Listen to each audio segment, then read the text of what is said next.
Our message is simple. There are early symptoms of a heart attack that you can recognize hours, even weeks, before a heart attack occurs. Early detection is vital to prevent severe damage to your heart or even death. It's important to recognize the signs of a heart attack and respond by seeking help immediately.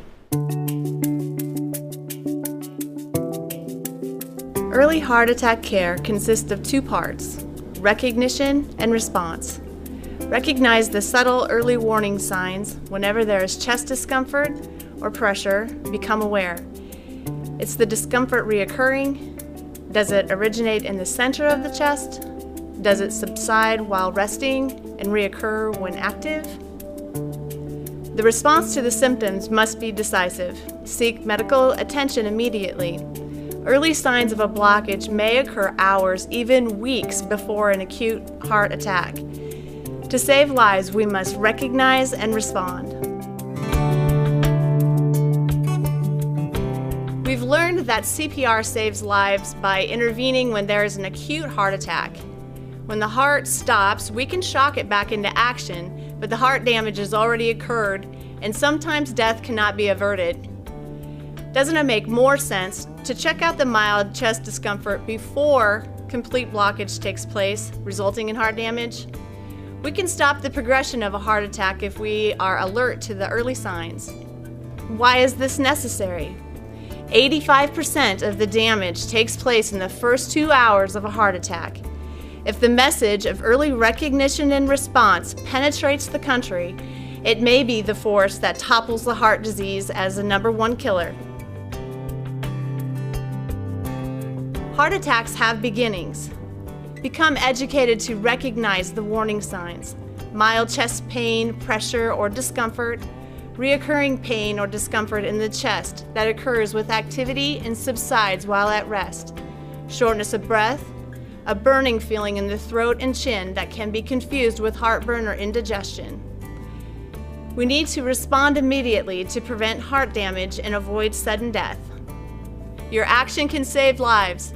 Whether you are experiencing the early symptoms yourself or you are a witness to someone else experiencing early symptoms of a heart attack, you can become an early cardiac caregiver by insisting on medical attention. The more ways we reach people, the better chance we have of stopping heart attacks as the #1 killer of adults in the United States. The message is simple. Share the message to recognize the symptoms and act immediately. Health courses in high schools, community college can teach early warning signs and responses. Paramedics, firefighters, police officers, educators, physical fitness instructors, the general public, and you may be the first responders to someone experiencing the early signs of a heart attack. Your action can save a life. There are actually 3 presentations of heart attacks, and if you are the first person on the scene, you are called the first responder. The first responder is the Good Samaritan who performs CPR, calls 911, or convinces the victim to get medical help as soon as possible. The first kind of heart attack stops you in your tracks. This is called the CPR scene. In the first type of heart attack, we need to know cardiopulmonary resuscitation or CPR and perform it well. The second type of heart attack is where damage is already taking place. The patient is experiencing the elephant sitting on his chest. Call 911 and behave as an executive spouse because the patient usually does not put up much of a fuss and is in severe pain and is very weak.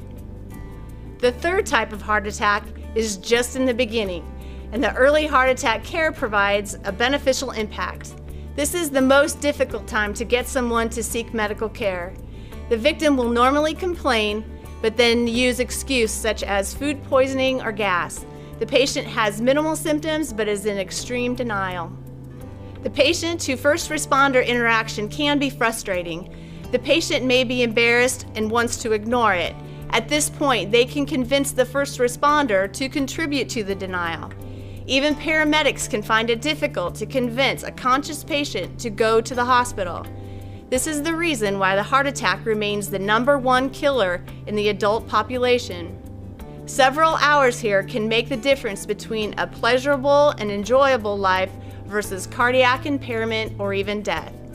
Be alert, be active, be heart smart, be an early heart attack care provider.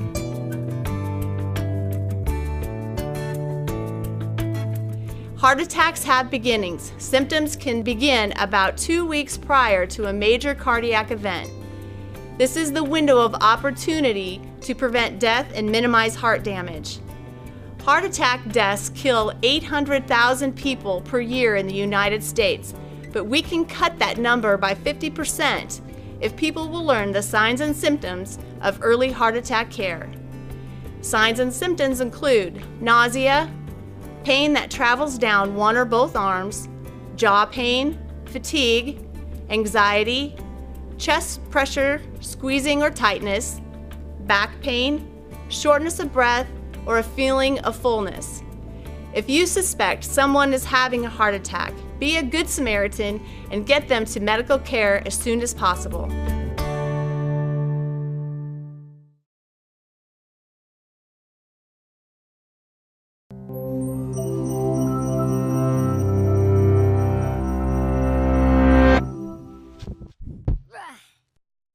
If you sucked all of the moisture out of your brain and broke it down to its constituent nutritional content, what would it look like? Most of the weight of your dehydrated brain would come from fats, also known as lipids. In the remaining brain matter, you would find proteins and amino acids, traces of micronutrients, and glucose. The brain is, of course, more than just the sum of its nutritional parts, but each component does have a distinct impact on functioning, development, mood, and energy. So that post-lunch apathy or late-night alertness you might be feeling, well, that could simply be the effects of food on your brain. Of the fats in your brain, the superstars are omegas 3 and 6. These essential fatty acids, which have been linked to preventing degenerative brain conditions, must come from our diets. So eating omega-rich foods like nuts, seeds, and fatty fish is crucial to the creation and maintenance of cell membranes. And while omegas are good fats for your brain, long-term consumption of other fats, like trans and saturated fats, may compromise brain health. Meanwhile, proteins and amino acids, the building block nutrients of growth and development, manipulate how we feel and behave. Amino acids contain the precursors to neurotransmitters, the chemical messengers that carry signals between neurons, affecting things like mood, sleep, attentiveness, and weight. They're one of the reasons we might feel calm after eating a large plate of pasta, or more alert after a protein-rich meal. The complex combinations of compounds in food can stimulate brain cells to release mood-altering norepinephrine, dopamine, and serotonin. But getting to your brain cells is tricky, and amino acids have to compete for limited access. A diet with a range of foods helps maintain a balanced combination of brain messengers and keeps your mood from getting skewed in one direction or the other. Like the other organs in our bodies, our brains also benefit from a steady supply of micronutrients. Antioxidants in fruits and vegetables strengthen the brain to fight off free radicals that destroy brain cells, enabling your brain to work well for a longer period of time. And without powerful micronutrients like the vitamins B6, B12, and folic acid, our brains would be susceptible to brain disease and mental decline. Trace amounts of the minerals iron, copper, zinc, and sodium are also fundamental to brain health and early cognitive development. In order for the brain to efficiently transform and synthesize these valuable nutrients, it needs fuel, and lots of it. While the human brain only makes up about 2% of our body weight, it uses up to 20% of our energy resources. Most of this energy comes from carbohydrates that our body digests into glucose, or blood sugar. The frontal lobes are so sensitive to drops in glucose, in fact, that a change in mental function is one of the primary signals of nutrient deficiency. Assuming that we are getting glucose regularly, how does the specific type of carbohydrates we eat affect our brains? Carbs come in three forms: starch, sugar, and fiber. While on most nutrition labels, they are all lumped into one total carb count, the ratio of the sugar and fiber subgroups to the whole amount affect how the body and brain respond. A high glycemic food, like white bread, causes a rapid release of glucose into the blood, and then comes the dip. Blood sugar shoots down, and with it, our attention span and mood. On the other hand, oats, grains, and legumes have slower glucose release, enabling a steadier level of attentiveness. For sustained brain power, opting for a varied diet of nutrient-rich foods is critical. When it comes to what you bite, chew, and swallow, your choices have a direct and long-lasting effect on the most powerful organ in your body.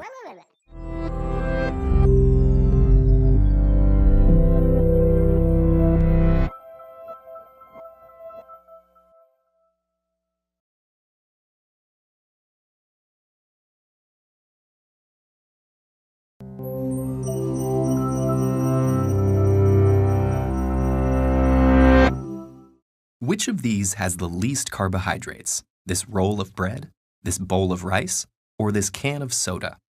It's a trick question. Although they may differ in fats, vitamins, and other nutritional content, when it comes to carbs, they're pretty much the same. So what exactly does that mean for your diet? First of all, carbohydrate is the nutritional category for sugars and molecules that your body breaks down to make sugars. Carbohydrates can be simple or complex, depending on their structure. This is a simple sugar, or monosaccharide. Glucose, fructose, and galactose are all simple sugars. Link two of them together, and you've got a disaccharide: lactose, maltose, or sucrose. Complex carbohydrates, on the other hand, have three or more simple sugars strung together. Complex carbohydrates with 3 to 10 linked sugars are oligosaccharides. Those with more than 10 are polysaccharides. During digestion, your body breaks down those complex carbohydrates into their monosaccharide building blocks, which your cells can use for energy. So when you eat any carbohydrate-rich food, the sugar level in your blood, normally about a teaspoon, goes up, but your digestive tract doesn't respond to all carbohydrates the same. Consider starch and fiber. Both polysaccharides, both derived from plants, both composed of hundreds to thousands of monosaccharides joined together, but they're joined together differently, and that changes the effect they have on your body. In starches, which plants mostly store for energy in roots and seeds, glucose molecules are joined together by alpha linkages, most of which can be easily cleaved by enzymes in your digestive tract. But in fiber, the bonds between monosaccharide molecules are beta bonds, which your body can't break down. Fiber can also trap some starches, preventing them from being cleaved, resulting in something called resistant starch. So foods high in starch, like crackers and white bread, are digested easily, quickly releasing a whole bunch of glucose into your blood, exactly what would happen if you drank something high in glucose, like soda. These foods have a high glycemic index, the amount that a particular food raises the sugar level in your blood. Soda and white bread have a similar glycemic index because they have a similar effect on your blood sugar. But when you eat foods high in fiber, like vegetables, fruits, and whole grains, those indigestible beta bonds slow the release of glucose into the blood. Those foods have a lower glycemic index, and foods like eggs, cheese, and meats have the lowest glycemic index. When sugar moves from the digestive tract to the bloodstream, your body kicks into action to transfer it into your tissues, where it can be processed and used for energy. Insulin, a hormone synthesized in the pancreas, is one of the body's main tools for sugar management. When you eat and your blood sugar rises, insulin is secreted into the blood. It prompts your muscle and fat cells to let glucose in and jumpstarts the conversion of sugar to energy. The degree to which a unit of insulin lowers the blood sugar helps us understand something called insulin sensitivity. The more a given unit of insulin lowers blood sugar, the more sensitive you are to insulin. If insulin sensitivity goes down, that's known as insulin resistance. The pancreas still sends out insulin, but cells, especially muscle cells, are less and less responsive to it. So blood sugar fails to decrease, and blood insulin continues to rise. Chronically consuming a lot of carbohydrates may lead to insulin resistance, and many scientists believe that insulin resistance leads to a serious condition called metabolic syndrome. That involves a constellation of symptoms, including high blood sugar, increased waist circumference, and high blood pressure. It increases the risk of developing conditions like cardiovascular disease and type 2 diabetes. And its prevalence is rapidly increasing all over the world. As much as 32% of the population in the US has metabolic syndrome. So let's get back to your diet. Whether your food tastes sweet or not, sugar is sugar, and too many carbs can be a problem. So maybe you'll want to take a pass on that pasta, sushi roll, pita burrito, donut burger sandwich.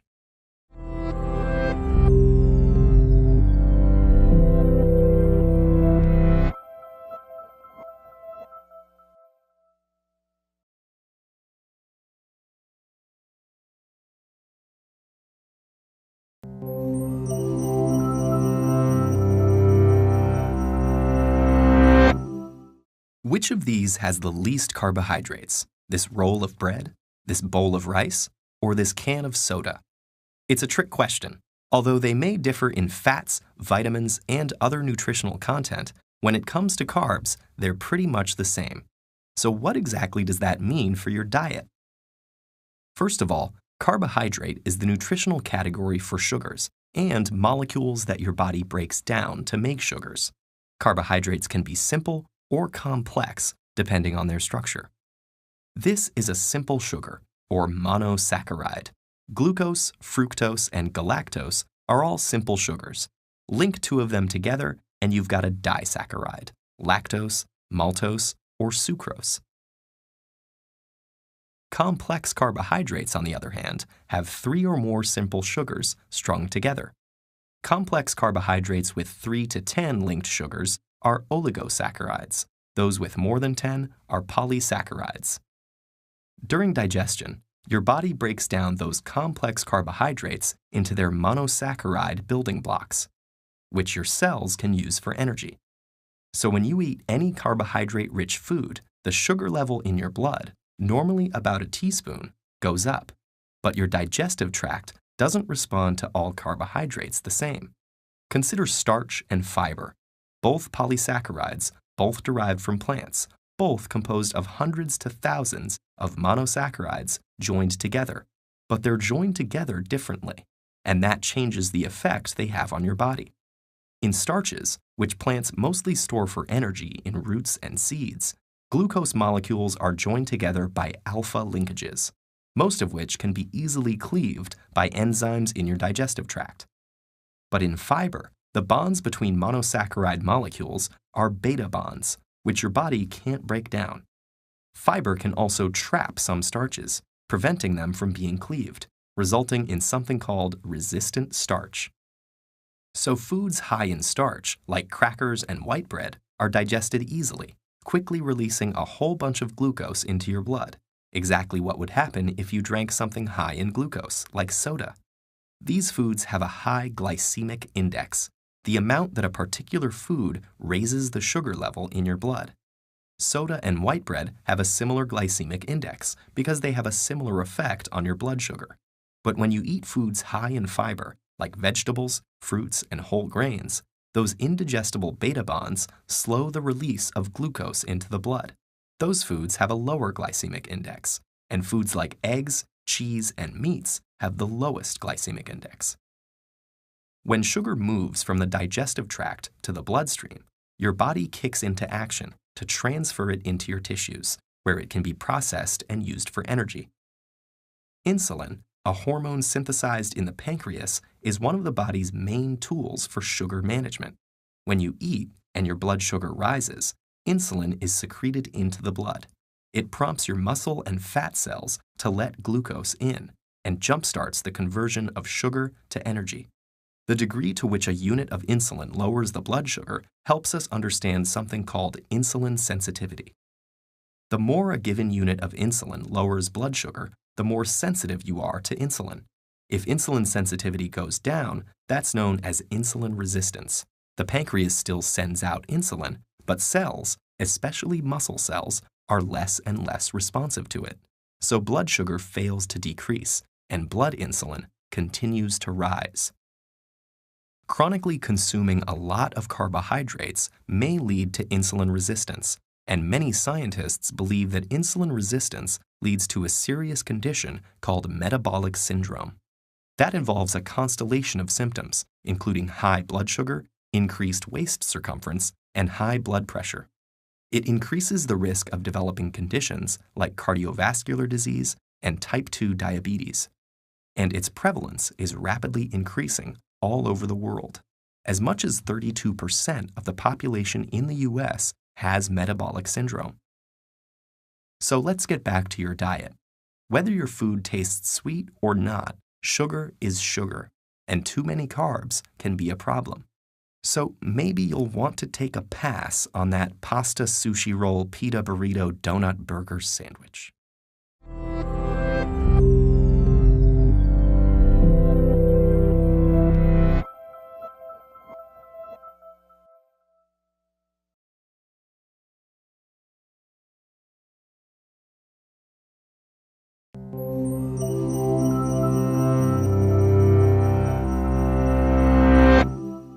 Trillions of bacteria, viruses, and fungi live on or inside of us, and maintaining a good, balanced relationship with them is to our advantage.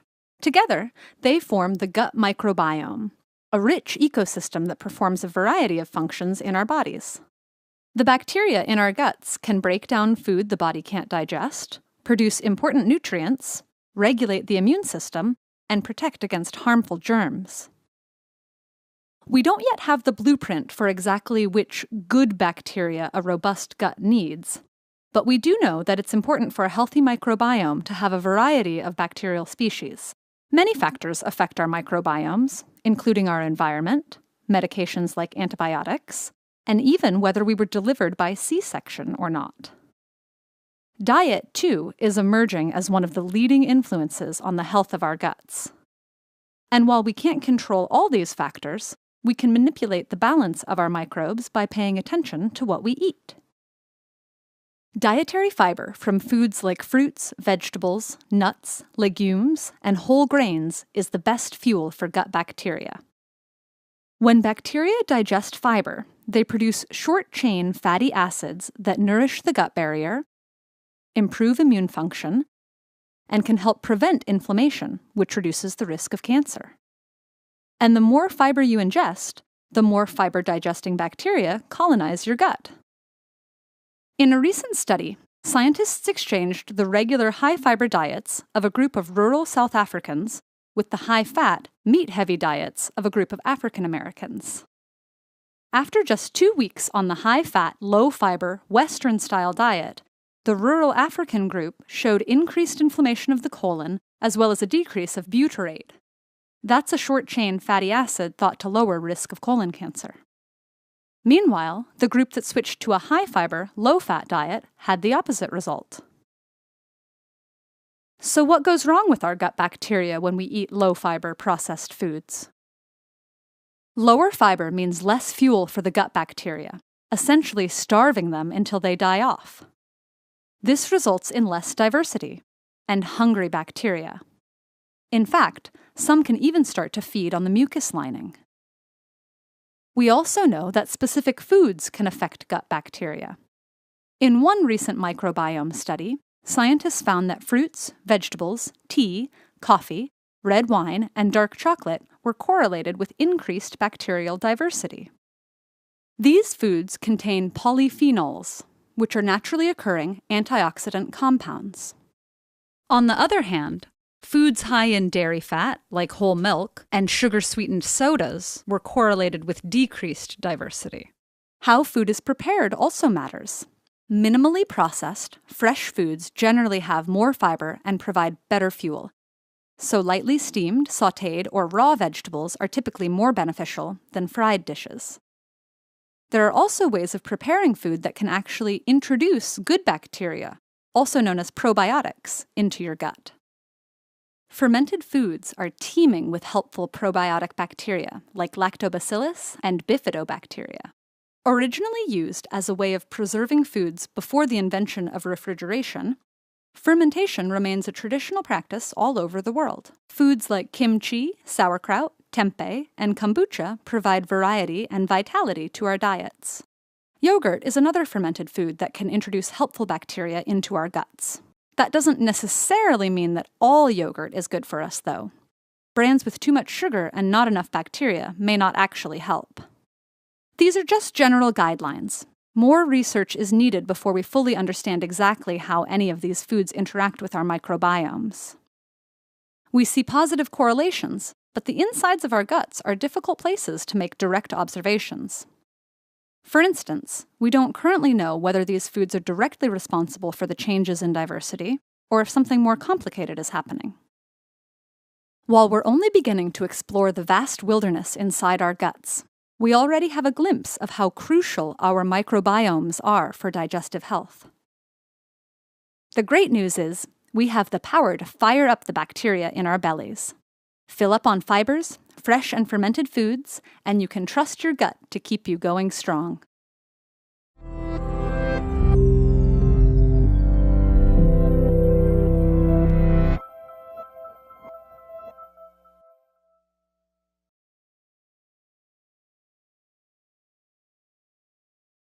We have this idea that if we want to lose weight, we join a gym on January 1st, we start working out regularly, and eventually we slim down. Well, here's some bad news. I read more than 60 studies on this, and it turns out exercise is actually pretty useless when it comes to weight loss.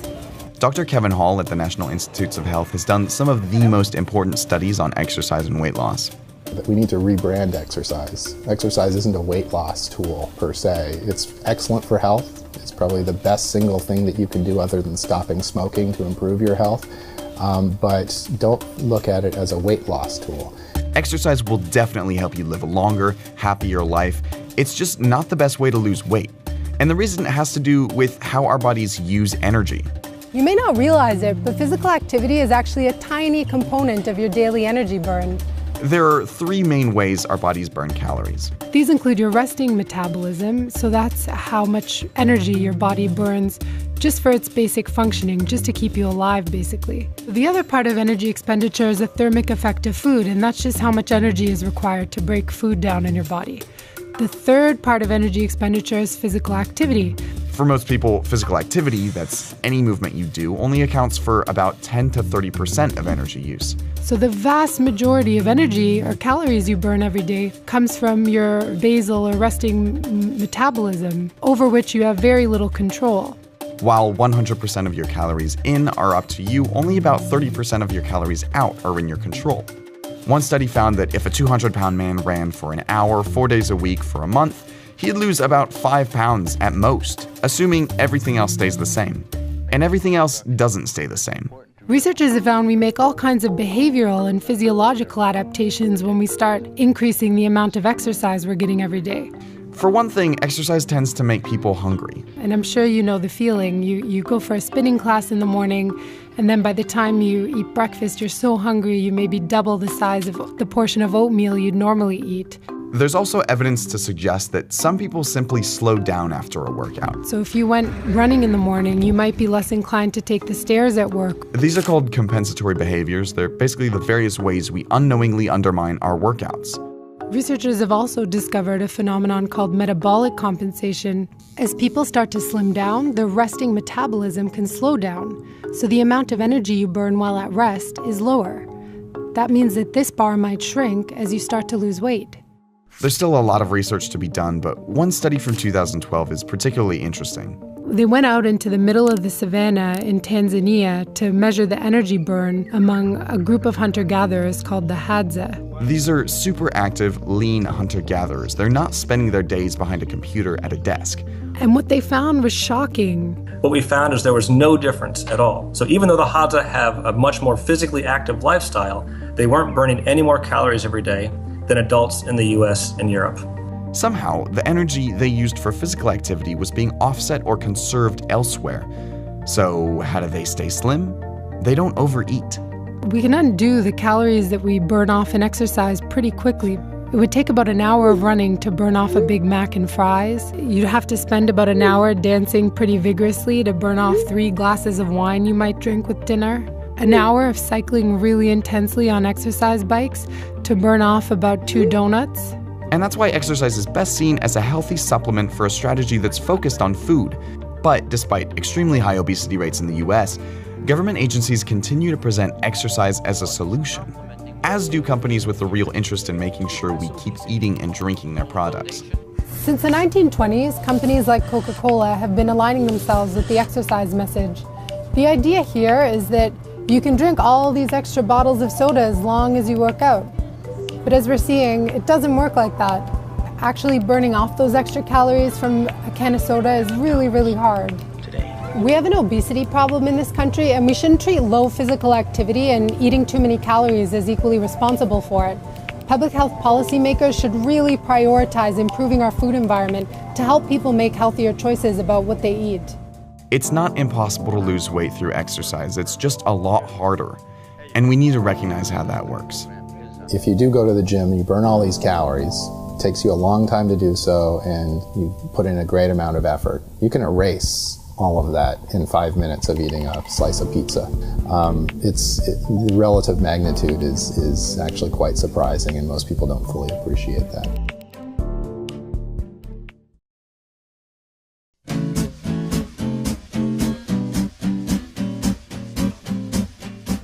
Hi everyone, I'm Dr. Nazarov with Sutter Health Institute, and we've got some tips and tricks on how to keep your heart healthy for life.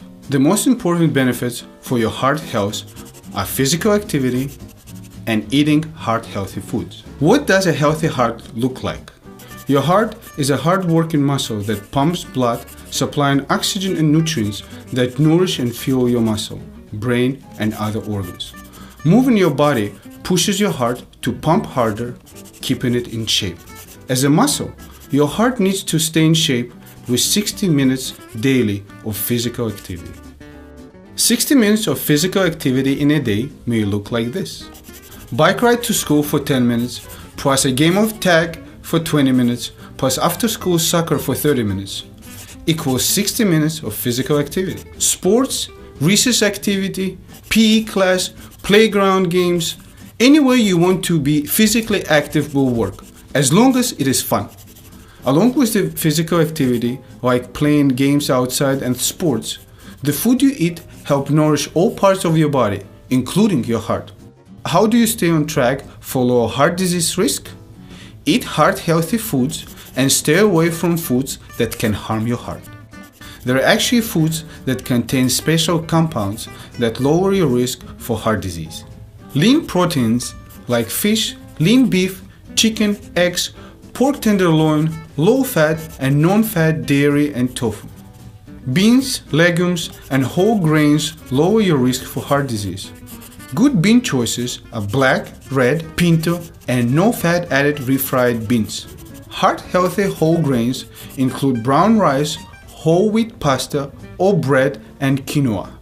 Vegetables, fruits. Enjoy a delicious and colorful rainbow of vegetables and fruits like carrots, squashes, tomatoes, leafy greens, oranges, berries, and apples.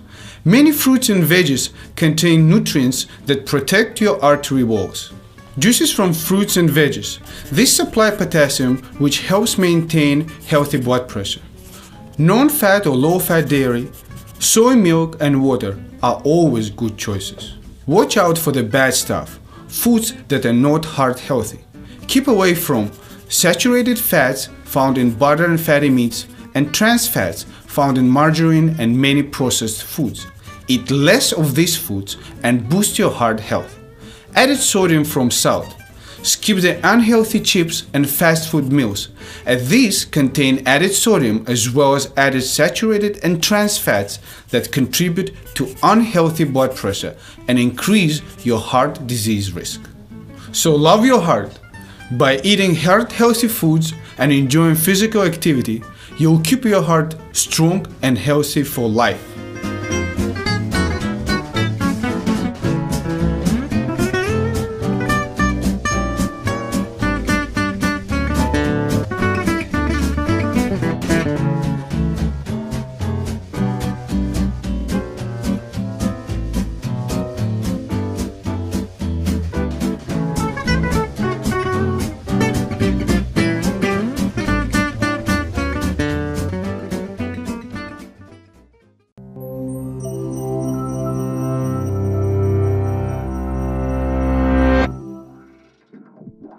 The biggest kidney stone on record weighed more than a kilogram and was 17 centimeters in diameter. The patient didn't actually swallow a stone the size of a coconut. Kidney stones form inside the body, but unfortunately, they're extremely painful to get out. A kidney stone is a hard mass of crystals that can form in the kidneys, ureters, bladder, or urethra. Urine contains compounds that consist of calcium, sodium, potassium, oxalate, uric acid, and phosphate. If the levels of these particles get too high, or if urine becomes too acidic or basic, the particles can clump together and crystallize. Unless the problem is addressed, the crystals will gradually grow over a few weeks, months, or even years, forming a detectable stone. Calcium oxalate is the most common type of crystal to form this way and accounts for about 80% of kidney stones. Less common kidney stones are made of calcium phosphate or uric acid. A slightly different type of stone, made of the minerals magnesium ammonium phosphate or struvite, can be caused by bacterial infection. And even rarer stones can result from genetic disorders or certain medications. A kidney stone can go undetected until it starts to move. When a stone travels through the kidney and into the ureter, its sharp edges scratch the walls of the urinary tract. Nerve endings embedded in this tissue transmit excruciating pain signals through the nervous system, and the scratches can send blood flowing into the urine. This can be accompanied by symptoms of nausea, vomiting, and a burning sensation while urinating. If a stone gets big enough to actually block the flow of urine, it can create an infection or backflow and damage the kidneys themselves. But most kidney stones don't become this serious or even require invasive treatment. Masses less than 5 millimeters in diameter will usually pass out of the body on their own. A doctor will often simply recommend drinking large amounts of water to help speed the process along, and maybe taking some painkillers. If the stone is slightly larger, medications like alpha blockers can help by relaxing the muscles in the ureter and making it easier for the stone to get through. Another medication called potassium citrate can help dissolve the stones by creating a less acidic urine. For medium-sized stones, up to about 10 millimeters, one option is pulverizing them with sound waves. Extracorporeal shockwave lithotripsy uses high-intensity pulses of focused ultrasonic energy aimed directly at the stone. The pulses create vibrations inside the stone itself, and small bubbles jostle it. These combined forces crush the stone into smaller pieces that can pass out of the body more easily. But zapping a stone with sound doesn't work as well if it's simply too big. So sometimes more invasive treatments are necessary. A rigid tube called a stent can be placed in the ureter to expand it. Optical fibers can deliver laser pulses to break up the stone. Stones can also be surgically removed through an incision in the patient's back or groin. What about just avoiding kidney stones in the first place? For people prone to them, their doctor may recommend drinking plenty of water, which dilutes the calcium, oxalate, and other compounds that eventually build up into painful stones. Foods like potato chips, spinach, rhubarb, and beets are high in oxalate, so doctors might advise limiting them. Even though calcium is often found in stones, calcium in foods and beverages can actually help by binding to oxalate in the digestive tract before it can be absorbed and reach the kidneys. If you do end up with a kidney stone, you're not alone. Data suggest that rates are rising. But that world record probably won't be broken anytime soon.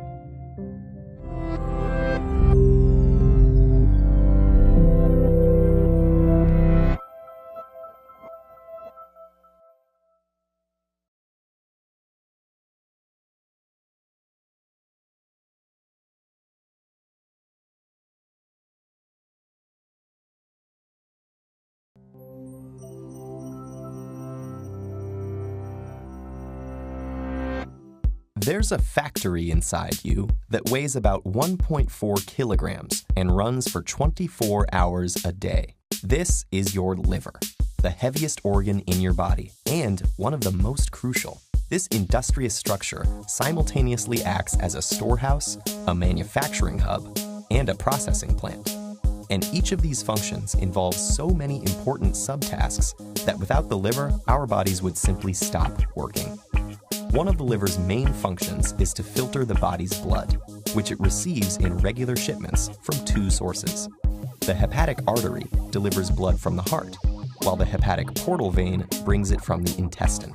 This double delivery fills the liver with nutrients that it then sorts, processes, and stores with the help of thousands of tiny internal processing plants known as lobules.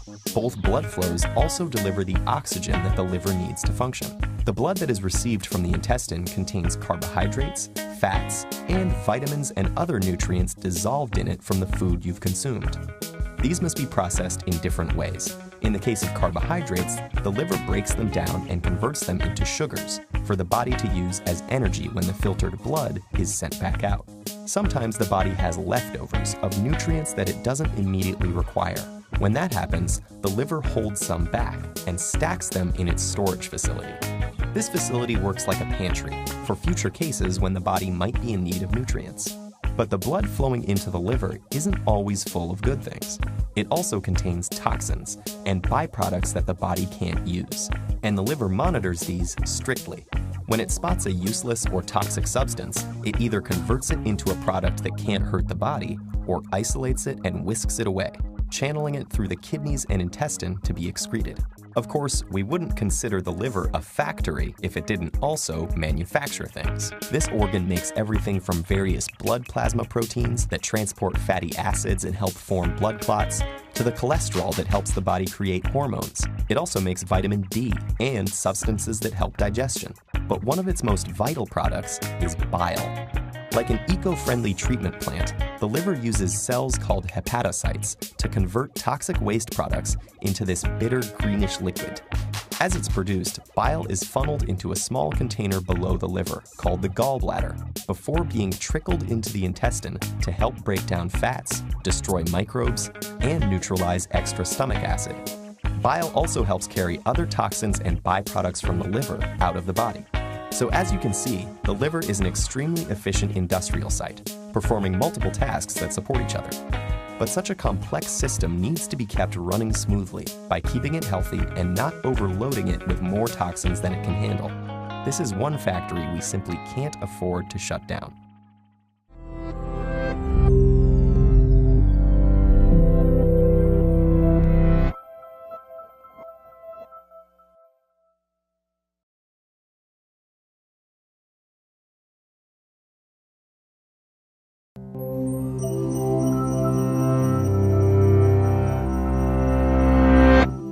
Beneath your ribs, you'll find, among other things, the pancreas, an organ that works a lot like a personal health coach. This organ controls your sugar levels and produces a special juice that releases the nutrients from your food to help keep you in the best possible shape. The pancreas sits just behind your stomach, an appropriate home, as one of its jobs is to break down the food you eat. It aids digestion by producing a special tonic made of water, sodium bicarbonate, and digestive enzymes. Sodium bicarbonate neutralizes the stomach's natural acidity, so these digestive enzymes can perform their jobs. Lipase breaks down fatty substances.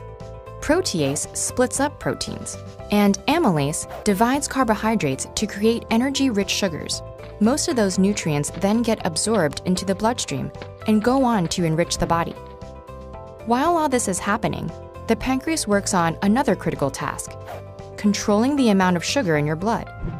It achieves this with the hormones insulin and glucagon, which are produced in special cells called the islets of Langerhans.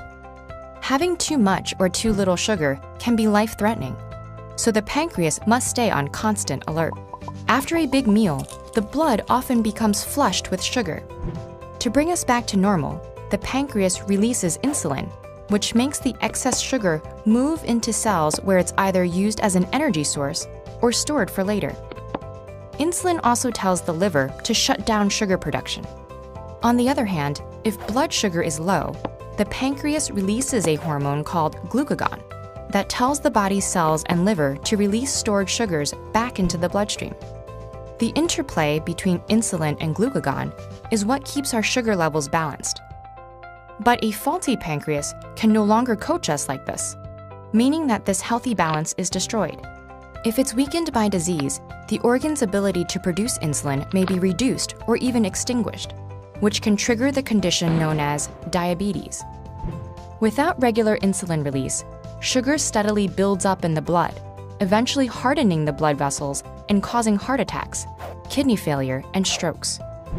The same lack of insulin deprives cells of the energy-rich sugar they need to grow and function. People with diabetes also tend to have higher levels of glucagon, which makes even more sugar circulate. Without this internal health coach, our sugar levels would go haywire, and we wouldn't be able to digest important nutrients. But like any coach, it's not the pancreas's job alone to keep us healthy. It needs our conscious participation too.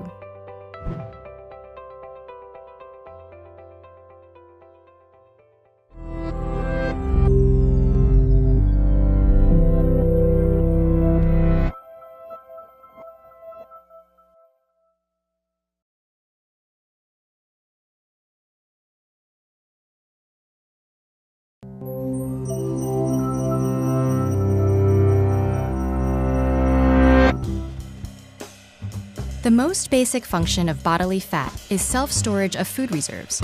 In prehistoric times, natural selection favored genotypes that could endure harsh conditions by stocking the most fat.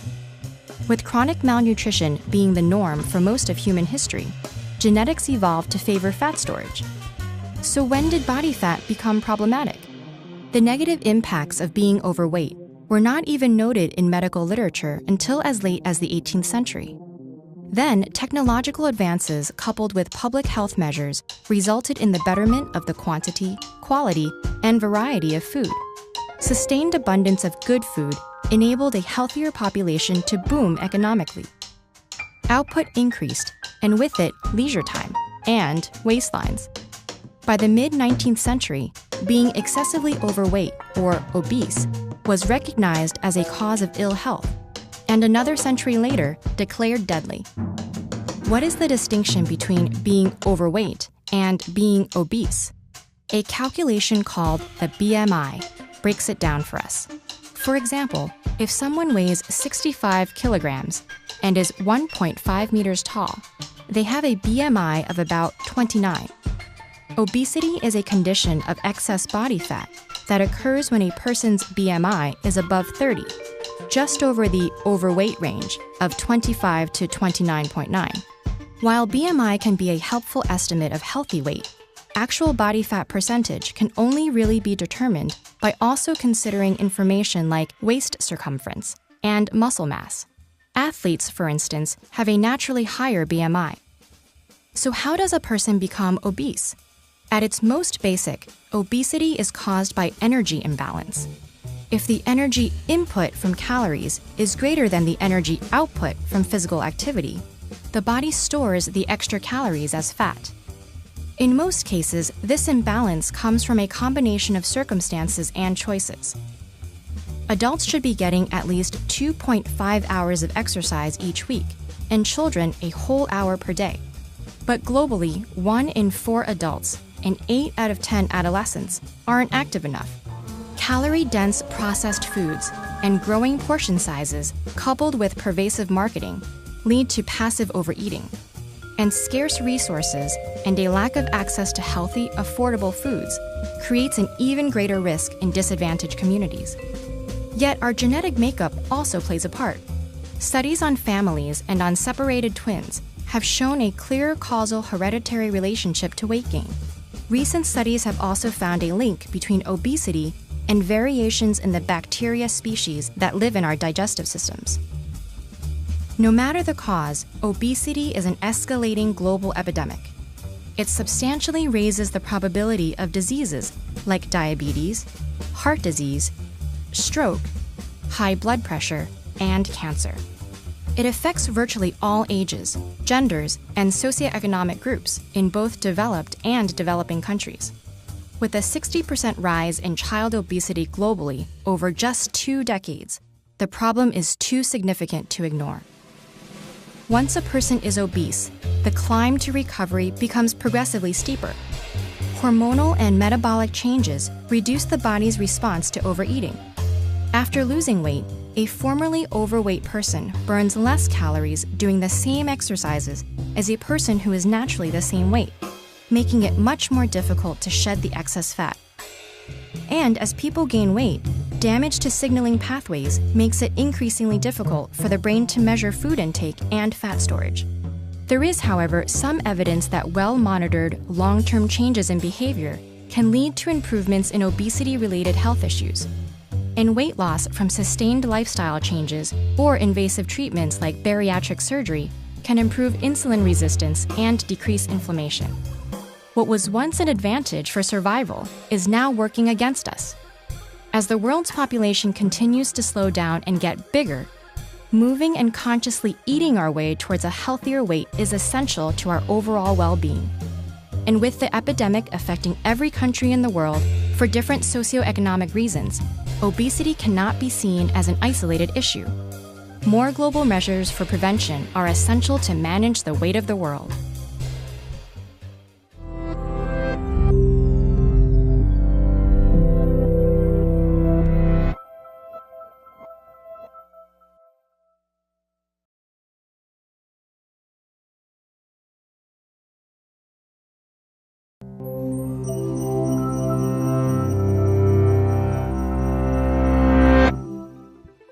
Approximately 7 million people around the world die from heart attacks every year.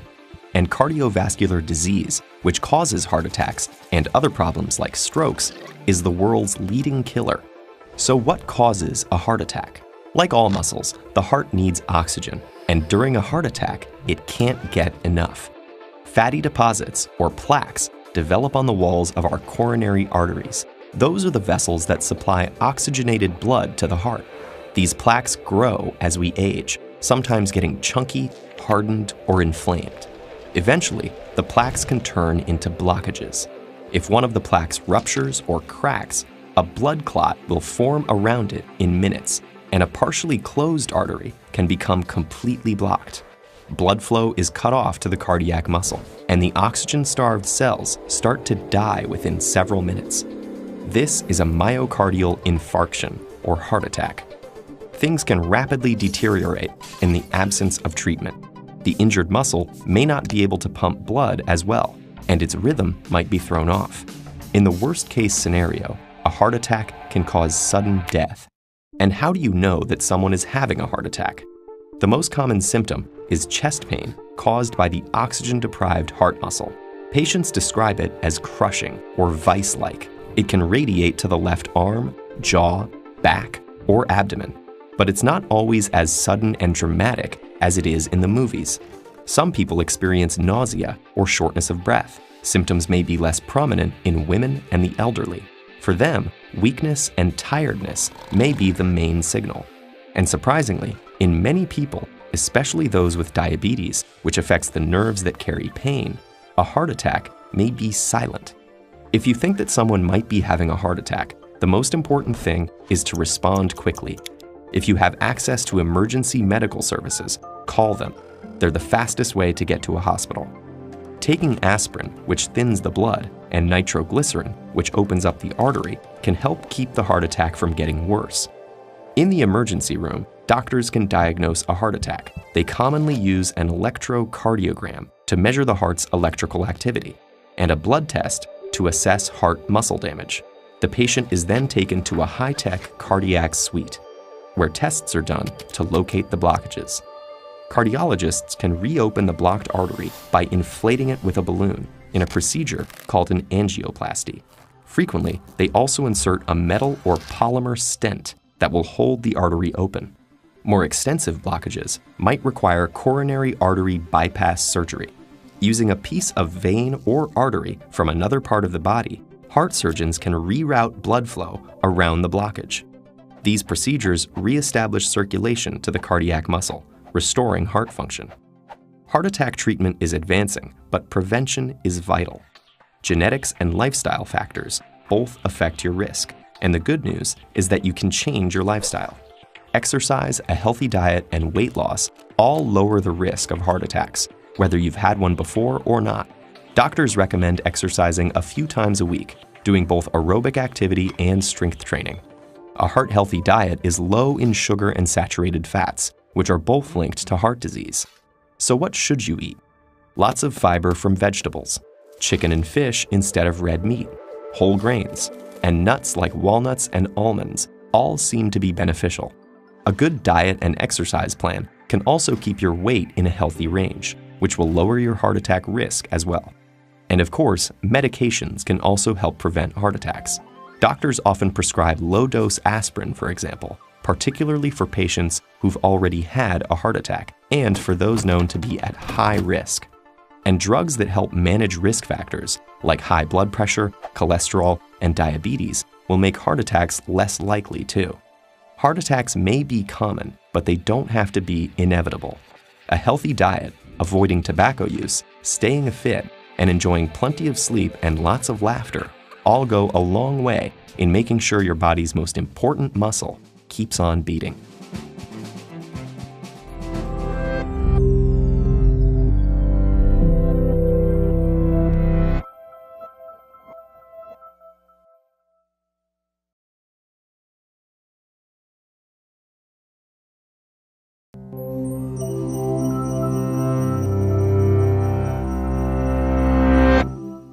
Trillions of bacteria, viruses, and fungi live on or inside of us, and maintaining a good, balanced relationship with them is to our advantage.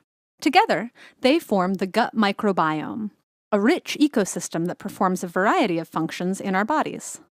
The bacteria in our guts can break down food the body can't digest, produce important nutrients, regulate the immune system, and protect against harmful germs.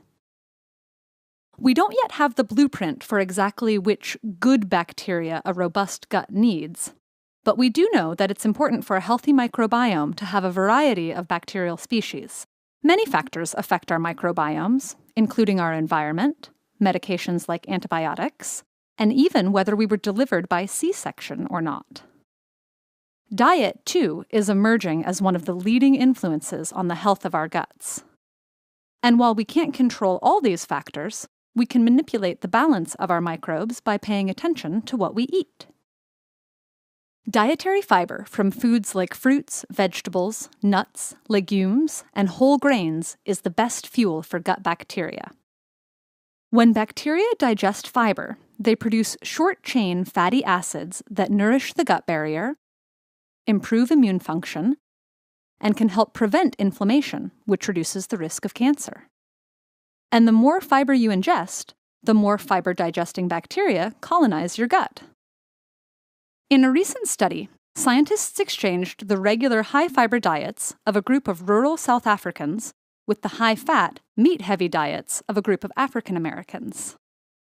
After just 2 weeks on the high-fat, low-fiber, Western-style diet, the rural African group showed increased inflammation of the colon as well as a decrease of butyrate.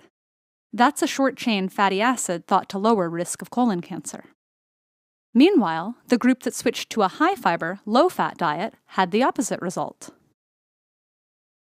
So what goes wrong with our gut bacteria when we eat low-fiber processed foods? Lower fiber means less fuel for the gut bacteria, essentially starving them until they die off. This results in less diversity and hungry bacteria. In fact, some can even start to feed on the mucus lining. We also know that specific foods can affect gut bacteria. In one recent microbiome study, scientists found that fruits, vegetables, tea, coffee, red wine, and dark chocolate were correlated with increased bacterial diversity. These foods contain polyphenols, which are naturally occurring antioxidant compounds.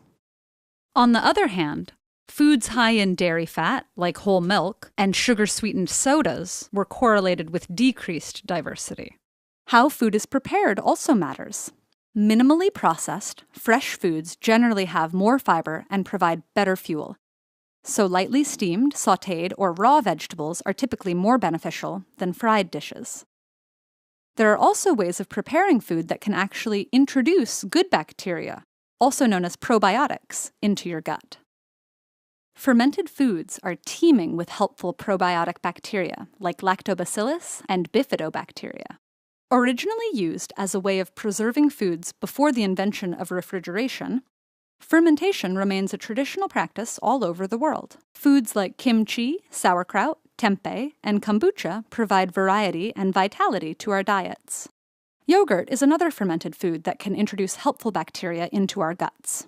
That doesn't necessarily mean that all yogurt is good for us, though. Brands with too much sugar and not enough bacteria may not actually help. These are just general guidelines. More research is needed before we fully understand exactly how any of these foods interact with our microbiomes.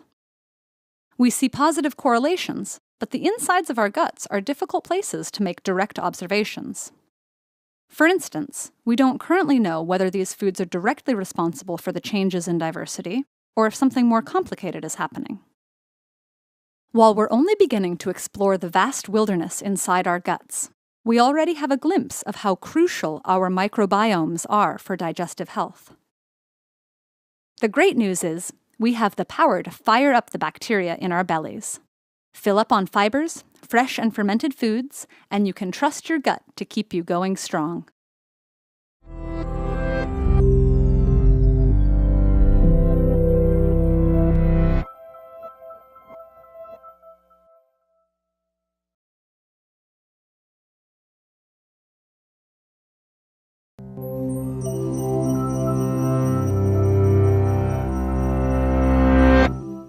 Muscles.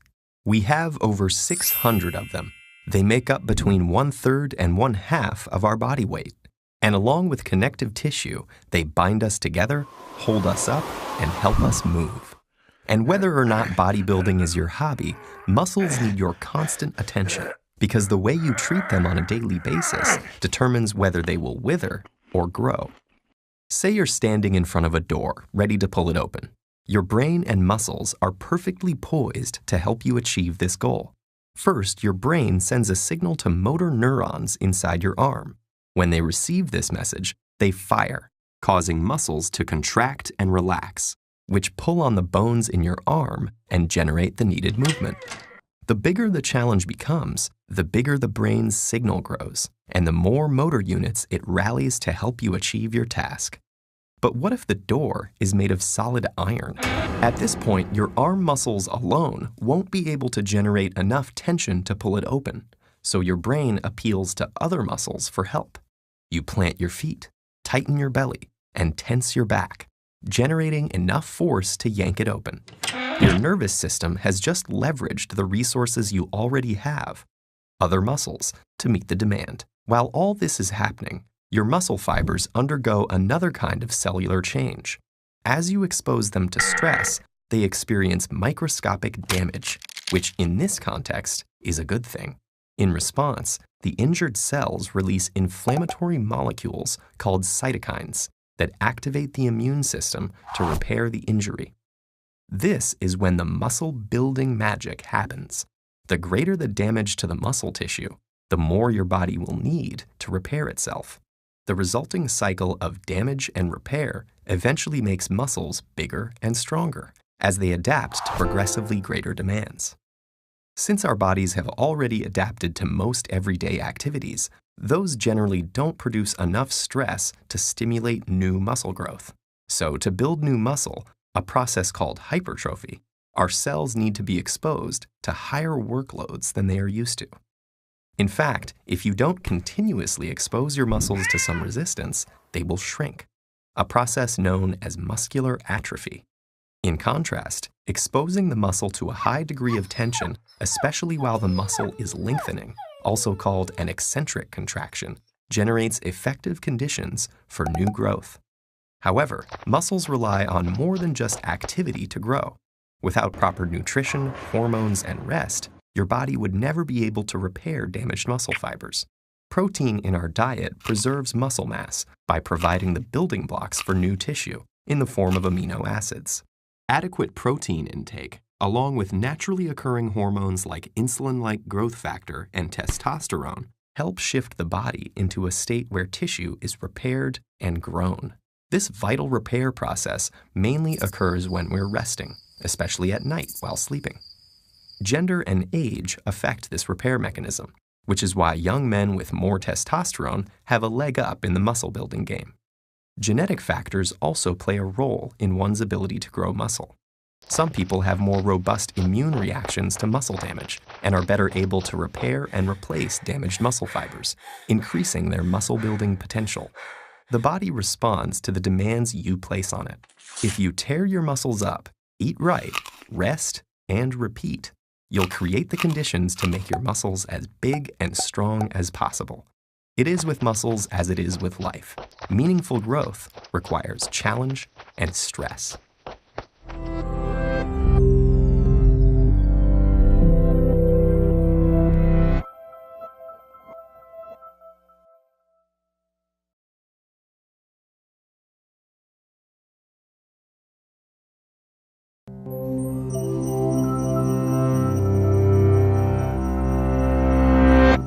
Water is virtually everywhere, from soil moisture and ice caps to the cells inside our own bodies.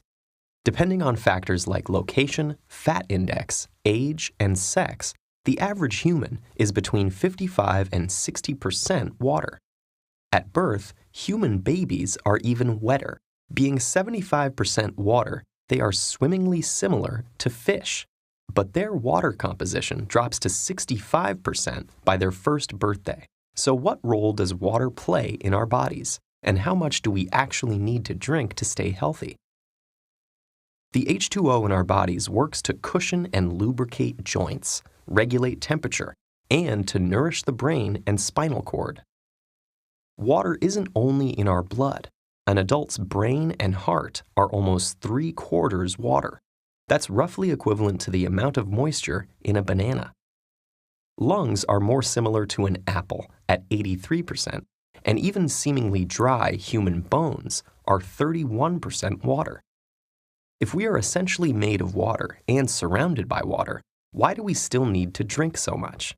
Well, each day we lose 2 to 3 liters through our sweat, urine, and bowel movements, and even just from breathing. While these functions are essential to our survival, we need to compensate for the fluid loss.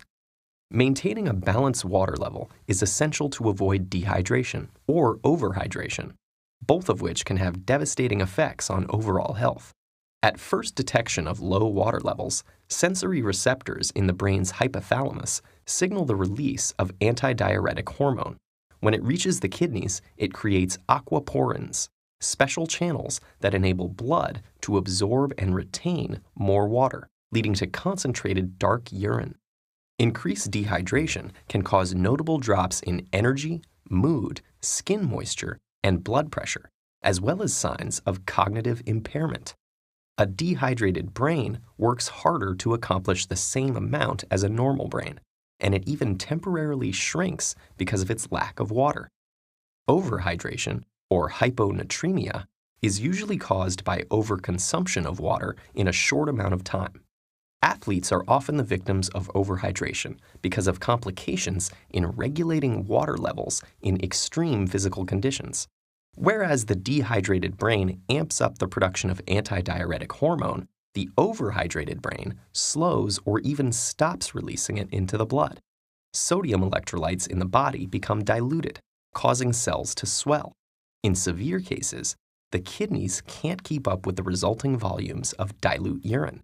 Water intoxication then occurs, possibly causing headache, vomiting, and in rare instances, seizures or death. But that's a pretty extreme situation. On a normal day-to-day basis, maintaining a well-hydrated system is easy to manage for those of us fortunate enough to have access to clean drinking water. For a long time, conventional wisdom said that we should drink 8 glasses a day. That estimate has since been fine-tuned. Now, the consensus is that the amount of water we need to imbibe depends largely on our weight and environment. The recommended daily intake varies from between 2.5 to 3.7 liters of water for men and about 2 to 2.7 liters for women, a range that is pushed up or down if we are healthy, active, old, or overheating. While water is the healthiest hydrator, other beverages, even those with caffeine like coffee or tea, replenish fluids as well. And water within food makes up about a fifth of our daily H2O intake. Fruits and vegetables like strawberries, cucumbers, and even broccoli are over 90% water and can supplement liquid intake while providing valuable nutrients and fiber. Drinking well might also have various long-term benefits. Studies have shown that optimal hydration can lower the chance of stroke, help manage diabetes, and potentially reduce the risk of certain types of cancer. No matter what, getting the right amount of liquid makes a world of difference in how you'll feel, think, and function day to day.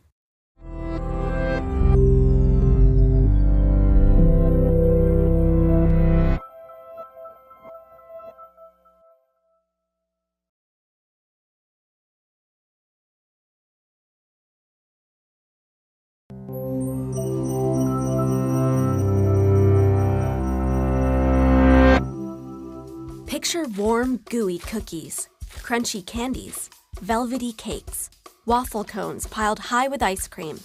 Is your mouth watering? Are you craving dessert? Why? What happens in the brain that makes sugary foods so hard to resist? Sugar is a general term used to describe a class of molecules called carbohydrates, and it's found in a wide variety of food and drink. Just check the labels on sweet products you buy. Glucose, fructose, sucrose, maltose, lactose, dextrose, and starch are all forms of sugar. So are high fructose corn syrup, fruit juice, raw sugar, and honey. And sugar isn't just in candies and desserts. It's also added to tomato sauce, yogurt, dried fruit, flavored waters, or granola bars. Since sugar is everywhere, it's important to understand how it affects the brain. What happens when sugar hits your tongue? And does eating a little bit of sugar make you crave more? You take a bite of cereal.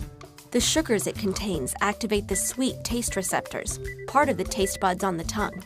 These receptors send a signal up to the brainstem, and from there it forks off into many areas of the forebrain, one of which is the cerebral cortex. Different sections of the cerebral cortex process different tastes: bitter, salty, umami, and in our case, sweet. From here, the signal activates the brain's reward system. This reward system is a series of electrical and chemical pathways across several different regions of the brain. It's a complicated network, but it helps answer a single subconscious question. Should I do that again? That warm, fuzzy feeling you get when you taste grandma's chocolate cake? That's your reward system saying, yes. And it's not just activated by food. Socializing, sexual behavior, and drugs are just a few examples of things and experiences that also activate the reward system. But overactivating this reward system kickstarts a series of unfortunate events: loss of control, craving, and increased tolerance to sugar. Let's get back to our bite of cereal. It travels down into your stomach and eventually into your gut. And guess what? There are sugar receptors here too. They're not taste buds, but they do send signals telling your brain that you're full, or that your body should produce more insulin to deal with the extra sugar you're eating. The major currency of our reward system is dopamine, an important chemical or neurotransmitter. There are many dopamine receptors in the forebrain, but they're not evenly distributed. Certain areas contain dense clusters of receptors, and these dopamine hotspots are a part of our reward system. Drugs like alcohol, nicotine, or heroin send dopamine into overdrive, leading some people to constantly seek that high. In other words, to be addicted. Sugar also causes dopamine to be released, though not as violently as drugs. And sugar is rare among dopamine-inducing foods. Broccoli, for example, has no effect, which probably explains why it's so hard to get kids to eat their veggies. Speaking of healthy foods, let's say you're hungry and decide to eat a balanced meal. You do, and dopamine levels spike in the reward system hotspots. But if you eat that same dish many days in a row, dopamine levels will spike less and less, eventually leveling out. That's because when it comes to food, the brain evolved to pay special attention to new or different tastes. Why? 2 reasons. First, to detect food that's gone bad. And second, because the more variety we have in our diet, the more likely we are to get all the nutrients we need. To keep that variety up, we need to be able to recognize a new food, and more importantly, we need to want to keep eating new foods. And that's why the dopamine levels off when a food becomes boring. Now back to that meal.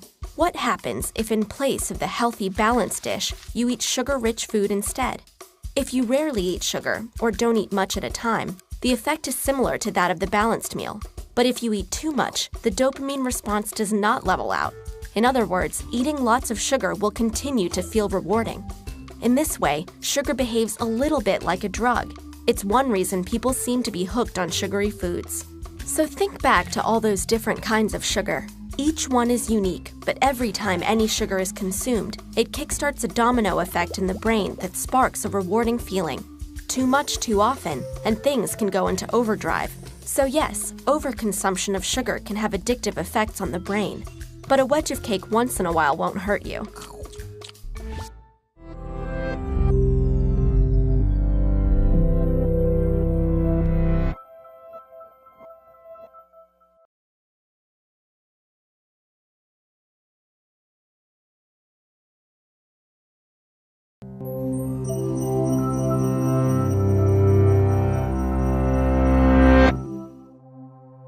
Nestled in the tissues of your neck is a small, unassuming organ that wields enormous power over your body. It's called the thyroid. Like the operations manager in a company, its role is to make sure that the cells in your body are working properly. It does that by using hormones to deliver messages to every single one of them. This high-ranking organ is made up of lobules that each contain smaller cells called follicles, which store the hormones the thyroid sends out into your blood. Two of the most important hormones it produces are thyroxine and triiodothyronine, or T3 and T4. As messengers, the hormone's job is to instruct every cell in the body when to consume oxygen and nutrients. That maintains the body's metabolism, the series of reactions our cells perform to provide us with energy. This hormonal notification from the thyroid gets the heart pumping more efficiently and makes our cells break down nutrients faster. When you need more energy, the thyroid helps by sending out hormones to increase metabolism. Ultimately, the thyroid allows our cells to use energy, grow, and reproduce. The thyroid is controlled by the pituitary gland, a hormonal gland deep in the brain that oversees the thyroid's tasks, making sure it knows when to send out its messengers. The pituitary's role is to sense if hormone levels in the blood are too low or too high, in which case it sends out instructions in the form of the thyroid-stimulating hormone. Even in this tightly controlled system, however, management sometimes slips up. Certain diseases, growths in the thyroid, or chemical imbalances in the body can confuse the organ and make it deaf to the pituitary's guiding commands. The first problem this causes is hyperthyroidism, which happens when the organ sends out too many hormones. That means the cells are overloaded with instructions to consume nutrients and oxygen.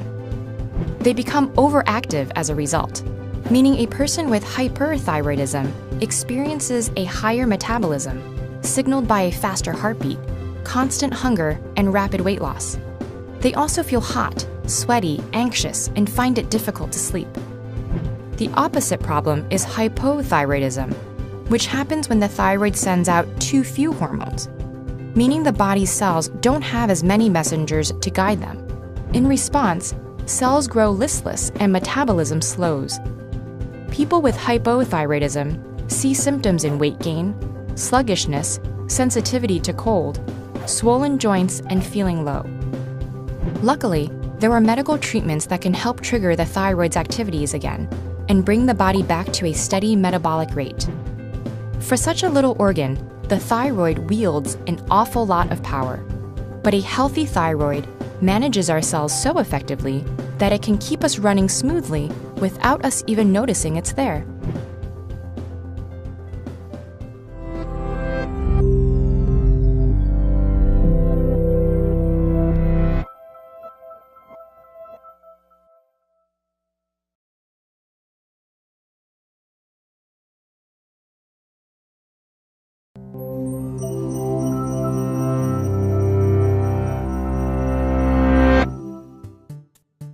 All year long, researchers at hundreds of hospitals around the world collect samples from flu patients and send them to top virology experts with one goal: to design the vaccine for the next flu season.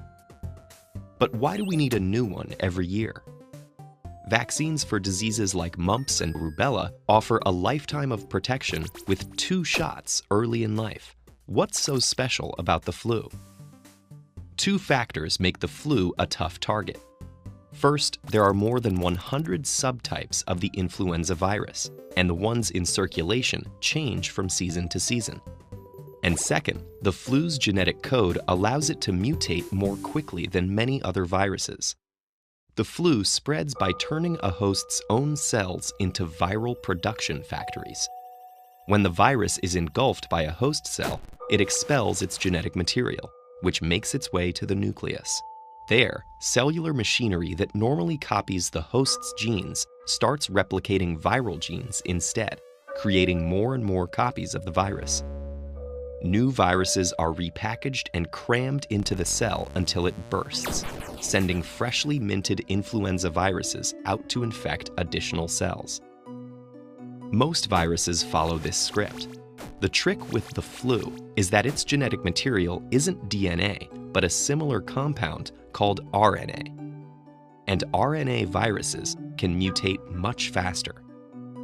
When cells synthesize DNA, a built-in proofreader recognizes and corrects mistakes, but the RNA synthesis mechanism doesn't have this failsafe. If errors creep in, they stick around, creating new variants of the virus. Why is this a problem? Because vaccines depend on recognition. The flu vaccine includes some of the same substances, called antigens, found on the surface of the virus itself. The body identifies those fragments as foreign and responds by producing compounds called antibodies, tailor-made to match the antigens. When a vaccinated person encounters the actual virus, the pre-programmed antibodies help the immune system identify the threat and mobilize quickly to prevent an infection. Those antigens are different for every strain of influenza. If vaccination has prepared the immune system for one strain, a different one may still be able to sneak by. Even within the same strain of flu, those rapid genetic mutations can change the surface compounds enough that the antibodies may not recognize them. To make things even more complicated, sometimes 2 different strains combine to create an entirely new hybrid virus. All of this makes vaccinating for the flu like trying to hit a moving, transforming target. That's why scientists are constantly collecting data about which strains are circulating and checking to see how much those strains have mutated from previous year's versions. Twice annually, the World Health Organization pulls together experts to analyze all that data, holding one meeting for each hemisphere. The scientists determine which strains to include in that season's vaccine, picking 4 for the quadrivalent vaccine in use today. In spite of the flu's evasive maneuvers, in recent years the group's predictions have been almost always correct.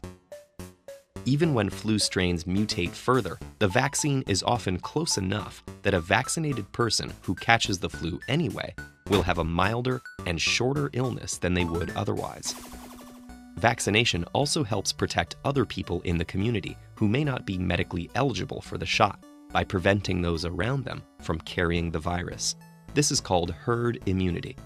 The flu shot can't give you the flu. It contains an inactivated virus that isn't capable of making you sick. You might feel tired and achy after getting it, but that's not an infection. It's your normal immune response to the vaccine. Some parts of the world use, instead of a shot, an inhaled vaccine that contains a weakened live virus. This is also safe for the vast majority of people. Only those with impaired immune systems would be at risk, but they're typically not given live vaccines. Meanwhile, scientists are working to develop a universal flu vaccine that would protect against any strain, even mutated ones. But until then, the hunt for next year's vaccine is on. Did you enjoy this lesson? If so, please consider supporting our nonprofit mission by visiting patreon.com/TEDEd.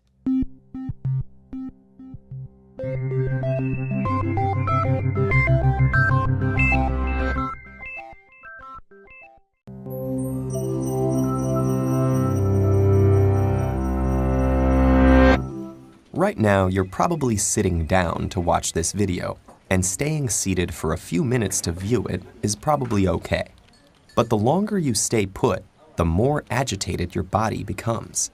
It sits there counting down the moments until you stand up again and take it for a walk. That may sound ridiculous. Our bodies love to sit, right? Not really. Sure, sitting for brief periods can help us recover from stress or recuperate from exercise.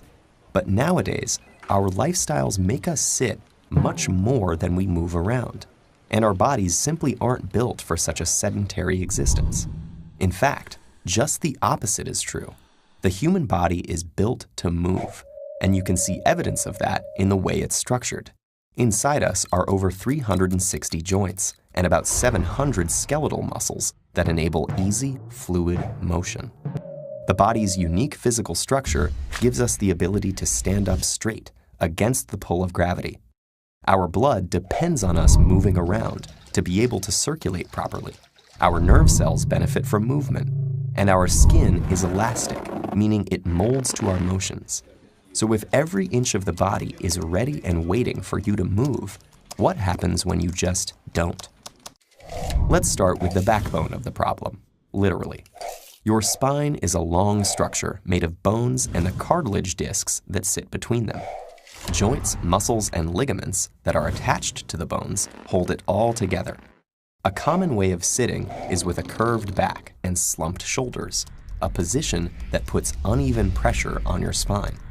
Over time, this causes wear and tear in your spinal discs, overworks certain ligaments and joints, and puts strain on muscles that stretch to accommodate your back's curved position. This hunched shape also shrinks your chest cavity while you sit, meaning your lungs have less space to expand into when you breathe.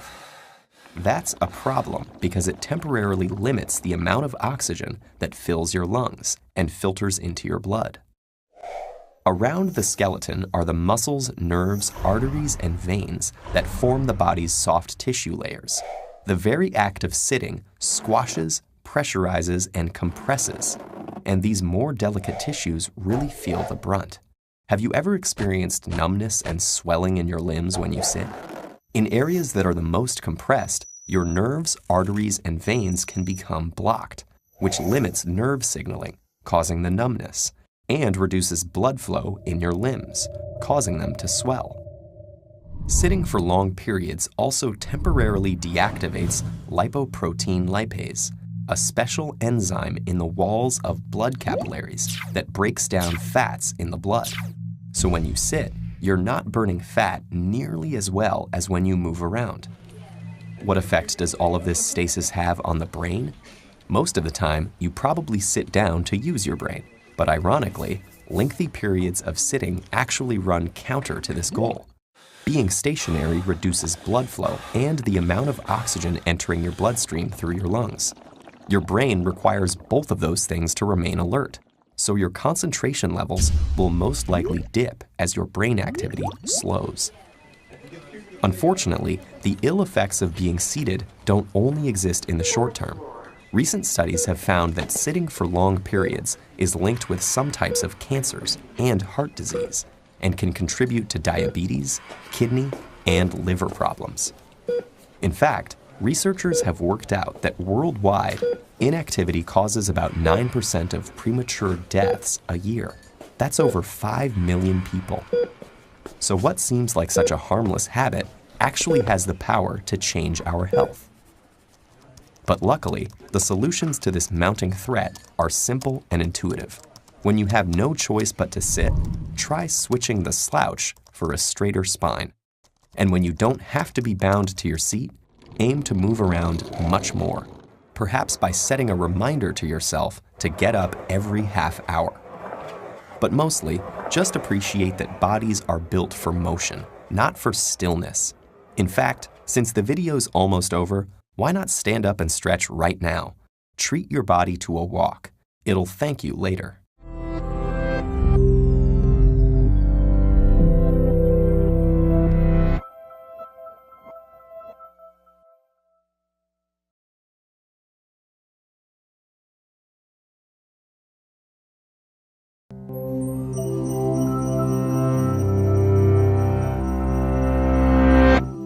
What do Charles Darwin, Michael Jordan, and Yoda have in common? They, like many other historical and fictive individuals, are bald, in some cases by their own choice. For centuries, a shining dome has been a symbol of intelligence, but despite this, many balding people still wish their hair would return. Scientists have long pondered, why do some people lose their hair, and how can we bring it back? The full-headed among us have about 100,000 to 150,000 hairs on our scalps, and scientists have discovered two things about this dense thicket. Firstly, the sprouting hair we see is mostly made up of keratin, the protein left over from dead cells that are forced upwards as new cells grow beneath them. Secondly, the structures that drive hair growth are called hair follicles, a network of complex organs that forms before we're born and grows hair in an everlasting cycle. This cycle has three main phases. The first is anagen, the growth phase, which up to 90% of your hair follicles are experiencing right now, causing them to push up hair at a rate of 1 centimeter per month. Anagen can last for 2 to 7 years, depending on your genes. After this productive period, signals within the skin instruct some follicles to enter a new phase known as catagen, or the regressing stage, causing hair follicles to shrink to a fraction of their original length. Catagen lasts for about 2 to 3 weeks and cuts blood supply to the follicle, creating a club hair, meaning it's ready to be shed. Finally, hairs enter telogen, the resting phase, which lasts for 10 to 12 weeks and affects about 5 to 15% of your scalp follicles. During telogen, up to 200 club hairs can be shed in a day, which is quite normal. Then, the growth cycle begins anew. But not all heads are hairy, and in fact, some of them grow increasingly patchy over time in response to bodily changes. 95% of baldness in men can be attributed to male pattern baldness. Baldness is inherited, and in people with this condition, follicles become incredibly sensitive to the effects of dihydrotestosterone, a hormonal product made from testosterone. DHT causes shrinkage in these overly sensitive follicles, making hair shorter and wispier. But loss isn't sudden. It happens gradually along a metric known as the Norwood scale, which describes the severity of hair loss. First, hair recedes along the temples. Then, hair on the crown begins to thin in a circular pattern. At the highest rating on the scale, these balding areas meet and expand dramatically, eventually leaving only a ring of sparse hair around the temples and the back of the head. Genetics isn't all that drives hair loss. Long periods of stress can release signals that shock follicles and force them into the resting phase prematurely. Some women experience this after childbirth. Follicles might also lose the ability to go into anagen, the growth phase. People going through chemotherapy treatment temporarily experience this. But while balding may look permanent, scientific investigation has revealed the opposite. Below the skin's surface, the roots that give rise to our hair actually remain alive. Using this knowledge, scientists have developed drugs that shorten the resting phase and force follicles into anagen. Other drugs combat male pattern baldness by blocking the conversion of testosterone to DHT so that it doesn't affect those sensitive follicles. Stem cells also play a role in regulating the growth cycle, and so scientists are investigating whether they can manipulate the activity of these cells to encourage follicles to start producing hair again. And in the meantime, while scientists hone their hair-reviving methods, anyone going bald or considering baldness can remember that they're in great company.